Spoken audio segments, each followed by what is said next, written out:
और यहाँ का सबसे अजीब नियम ये है कि आप यहाँ से कोई भी प्रसाद या खाने की चीज घर वापस नहीं ले जा सकते, क्योंकि मान्यता है कि ऐसा करने से कोई नकारात्मक शक्ति आपके साथ जा सकती है और आपको परेशान कर सकती है। ये जगह हमें सोचने पर मजबूर करती है, क्या ये सब सिर्फ अंधविश्वास है और मास हिस्टीरिया है, या फिर यहाँ सच में ऐसी शक्तियों का सामना होता है जिन्हें हमारा विज्ञान आज तक समझ नहीं पाया।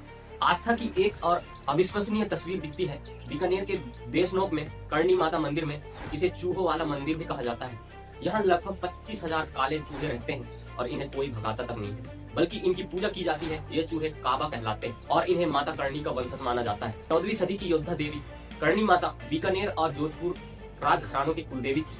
आज जो भव्य मंदिर हम देखते हैं उसे 20वीं सदी में बीकानेर के महाराजा गंगा सिंह ने बनवाया था। कहानी ये है कि जब कर्णी माता का सौतेला बेटा लक्ष्मण सरोवर में डूबकर मर गया तो उन्होंने मृत्यु के देवता यमराज को चुनौती दी थी। उन्होंने यमराज से वरदान लिया था कि आज के बाद उनके वंशज मरने के बाद यमलोक नहीं जाएंगे, बल्कि इस मंदिर में चूहे के रूप में जन्म लेंगे। यहाँ चूहों का जूठा किया हुआ प्रसाद पवित्र माना जाता है और यहाँ कभी कोई महामारी नहीं फैली है। अगर आपके पैर के नीचे अगर कोई चूहा मर जाए तो आपके प्रायश्चित के तौर पर सोने या चांदी का चूहा चढ़ाना पड़ता है। ये आस्था का वो रूप है जो तर्क से परे है लेकिन सदियों से जिंदा है। आंध्र प्रदेश के लेपापक्षी मंदिर 16वीं सदी के विजयनगर साम्राज्य के दौरान बनाया ये मंदिर इंजीनियरिंग का एक ऐसा नमूना है जो आज भी वैज्ञानिकों को हैरान कर देता है। इस मंदिर में कुल 70 खंबे हैं, लेकिन इनमें से एक खंबा जमीन को नहीं छूता है। ये हवा में लटका हुआ है और इसे हैंगिंग पिलर कहते हैं और इसके नीचे से एक कपड़ा आसानी से आर या पार हो जाता है। मान्यता है कि ऐसा करने से घर में सुख समृद्धि आती है।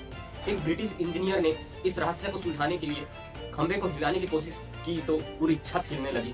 उसने डरकर अपना प्रयास छोड़ दिया। इस मंदिर का नाम भी रामायण से जुड़ा है।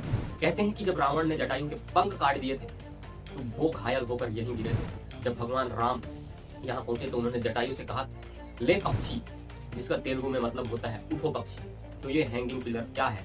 उस दौर के कारीगरों की असाधारण प्रतिभा या कोई ऐसा रहस्य जिसे हम आज तक नहीं समझ पाए। अगर लेपाक्षी का एक खंभा आपको हैरान करता है तो अब जो मैं आपको दिखाने जा रहा हूँ वो आपके होश उड़ा देगा। महाराष्ट्र की एलोवेरा गुफा में मौजूद कैलाश मंदिर ये दुनिया की सबसे बड़ी अखंड संरचना है, यानी इसे ईंट पत्थर जोड़कर नहीं बनाया गया, बल्कि एक ही पहाड़ को ऊपर से नीचे की ओर काट कर बनाया गया है। तो सोचिए 8वीं सदी में राष्ट्रकूट राजा कृष्ण प्रथम के समय बिना किसी मॉडर्न मशीनरी के सिर्फ छेनी और हथौड़े से 4 लाख टन पत्थर को पहाड़ से हटाया गया था। पुरातत्वविद कहते हैं कि इसे बनाने में कम से कम 150 साल से 200 साल लगने चाहिए थे, लेकिन कुछ कथाओं के अनुसार ये सिर्फ 18 सालों में बनकर तैयार हो गया था। ये कैसे मुमकिन हुआ और वो 4 लाख टन मलबा कहाँ गया, उसका आज तक कोई निशान नहीं मिला है। कुछ लोग इसे भूमि अस्त्र जैसे किसी दैवीय हथियार का